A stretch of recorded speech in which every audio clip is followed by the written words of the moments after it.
दोस्तों आज मैं पतियों को एक नसीहत देना चाहूंगा, पतियों को एक नॉलेज देना चाहूंगा कि चाहे पत्नी से उनका समझौता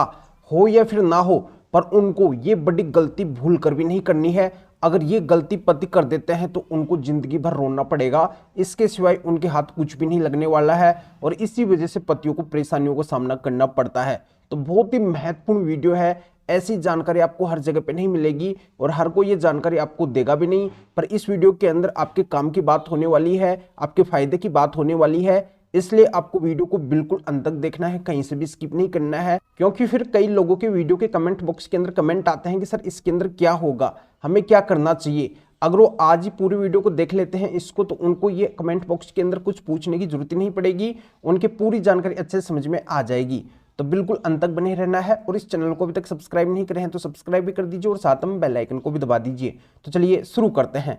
तो पहले मैं बात करता हूं कि अगर पति पत्नी का समझौता हो जाता है तो दोस्तों समझौता हमेशा दो तरीके का होता है। पहला समझौता तो इस तरीके का होता है कि पति उस पत्नी को रखने के लिए तैयार हो जाते हैं, पत्नी उस पति के साथ में रहने के लिए तैयार हो जाती है। पर यहाँ पे पति भी बहुत बड़ी गलती कर देते हैं कि अगर पत्नी ने केस चला रखे हैं तो उन केसों को पति को पहले बंद करवाना है, खत्म करवाना है। पत्नी से बोलना है कि आप इन केसों को पहले उठाओ, इन केसों को वापस ले, इन केसों को बंद करवाओ, तभी मैं आपको साथ में रखूंगा। तो पति को इस तरीके से बात बोलनी है, इस तरीके से काम करना है, तब पति के लिए कोई भी दिक्कत नहीं होगी।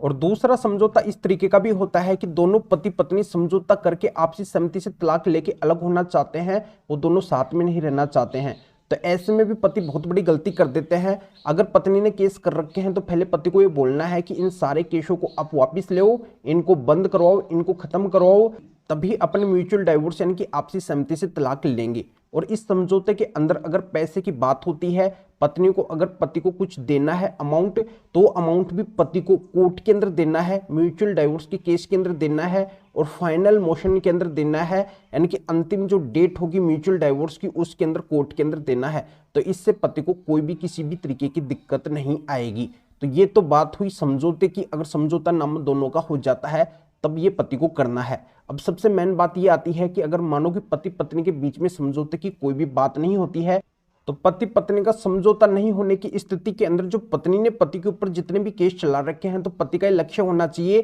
कि मैं इन सारे केसों को खारिज करवा दूं, इन सारे केसों को मैं जीत जाऊं और पत्नी जो जितने भी केस डाल रखी है इन सारे केसों के अंदर पत्नी को किसी भी तरीके की कोई भी सक्सेस ना मिले, मैं ही इन केसों को जीतूं, पत्नी इन केसों को पूरी तरह से हार जाए। तो ये पति का लक्ष्य होना चाहिए, टारगेट होना चाहिए। पर ये टारगेट पति को मिल नहीं पाता है। पति का ये लक्ष्य अगर है तो पति को इस लक्ष्य के अंदर सक्सेस नहीं मिल पाती है, क्योंकि पति को सही गाइडेंस नहीं पता है, सही नॉलेज नहीं पता है। आज के समय के अंदर अगर पत्नी के केसों को जीतना है तो पति को क्या करना होगा, स्पेशल कौन सी ट्रिक अपनानी पड़ेगी। तो दोस्तों मेरे अनुभव के अनुसार मैं बता रहा हूं, ऐसे कई सारे हजारों मामलों के अंदर मैंने सक्सेस हासिल की है और इसी अनुभव से नॉलेज में आप सभी तक शेयर कर रहा हूं कि आपका भी फायदा होना चाहिए, आपको भी ये नॉलेज मिलनी चाहिए, आपको भी एक ज्ञान मिलना चाहिए, क्योंकि आपको पता नहीं है और आप बिना वजह पत्नी के झूठे केसों के अंदर परेशान हो रहे हैं, बार बार पुलिस थाने और कोर्ट के चक्कर लगा रहे हैं, पर आपकी कोई भी नहीं सुन रहा है, आपको कहीं से कोई भी सक्सेस नहीं मिल रही है। तो दोस्तों जो ट्रिक आज के वीडियो के अंदर मैं आपको बताऊंगा, इस माध्यम से अगर आप काम करते हैं,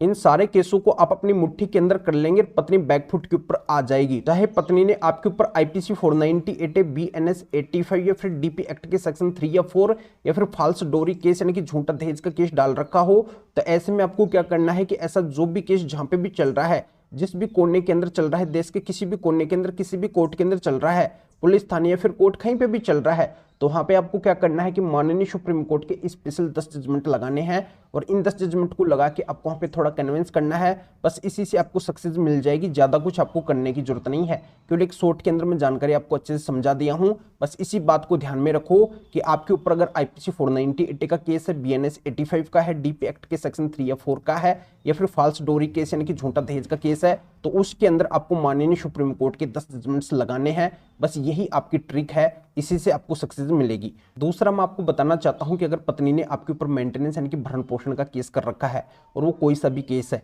अगर पत्नी वेल एजुकेटेड है, हाईली क्वालिफाइड है, वो अगर जॉब कर सकती है, जानबूझ के जॉब नहीं कर रही है या फिर वर्तमान के अंदर जॉब कर रही है या फिर वो बिना कारण के आपसे अलग रह रही है और मेंटेनेंस लेने के लिए अगर वो हाथ पे हाथ रख के बैठी है, तो ऐसी पत्नी कभी भी आपसे भरण पोषण नहीं ले सकती है। तो इससे रिलेटेड मेरे पास में माननीय सुप्रीम कोर्ट हाई कोर्ट के बहुत ही महत्वपूर्ण 10 जजमेंट है, वो आपको ऐसे सभी मेंटेनेंस केस के अंदर लगाने हैं और आप पूरी तरह से पत्नी को मेंटेनेंस देने से बच जाएंगे। आपको एक भी रुपया ऐसी पत्नी को मेंटेनेंस का नहीं देना पड़ेगा। इन जजमेंट्स में ये बातें बोली गई है। तो दोस्तों बस आपको यही करना है, मेंटेनेंस से बचने के लिए आपको ये 10 जजमेंट लेने हैं और वहां पे मेंटेनेंस के केस के अंदर लगाना है।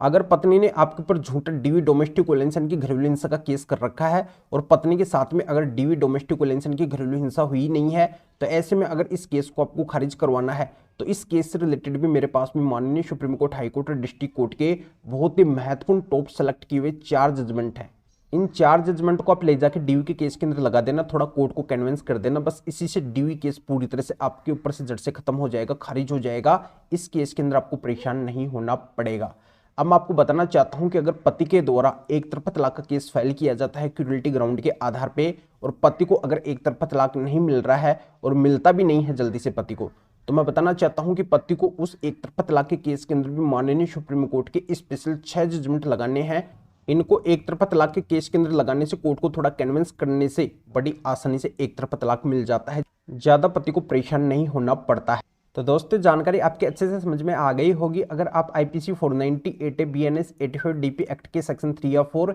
या फिर फॉल्स डोरी केस से परेशान है, तो ऐसे केस से रिलेटेड हमारे पास में 10 स्पेशल जजमेंट है। ऑल मेंटेनेंस केस से रिलेटेड भी हमारे पास में 10 स्पेशल जजमेंट है। फॉल्स डीवी केस से रिलेटेड हमारे पास में 4 स्पेशल जजमेंट है और डाइवोर्स केस से रिलेटेड हमारे पास में 6 स्पेशल जजमेंट है। तो टोटल ये 30 जजमेंट हो गए। तो इनको अगर आप लेना चाहते हैं तो इस वीडियो को डिस्क्रिप्शन में जा सकते हैं या फिर जो स्क्रीन के ऊपर आपको व्हाट्सअप नंबर दिखाई दे रहे हैं, तो इस व्हाट्सअप नंबर के ऊपर भी आप व्हाट्सअप पर मैसेज करके आप बता सकते हैं कि आपको पति पत्नी के इन केसों से संबंधित 30 जजमेंट की जरूरत है। तो मेरे असिस्टेंट आपको व्हाट्सएप पर रिप्लाई देंगे, आपको प्रोसीजर बताएंगे और फिर आपके व्हाट्सएप पे ही इन महत्वपूर्ण 30 जजमेंट के सेट की पीडीएफ कॉपी भेज देंगे, जिनको आप निकलवा के आपका ऐसा जो भी संबंधित केस है उसके अंदर लगा के पूरी तरह से ऐसे झूठे केस से हम मुक्त हो सकते हैं। या आप इस मैटर में या फिर और किसी भी कानूनी मैटर में कानून के बारे में मेरे से अधिक जानकारी लेना चाहते हैं, मेरे से फोन पर भी बात करना चाहते हैं, तो भी आप इस व्हाट्सएप नंबर के ऊपर व्हाट्सएप पर मैसेज करके अपॉइंटमेंट बुक करवा के डायरेक्ट आप मेरे से फोन पर भी बात कर सकते हैं। तो दोस्तों निष्कर्ष आपके अच्छे से समझ में आ गया होगा कि पत्नी से पति का समझौता हो या फिर ना हो,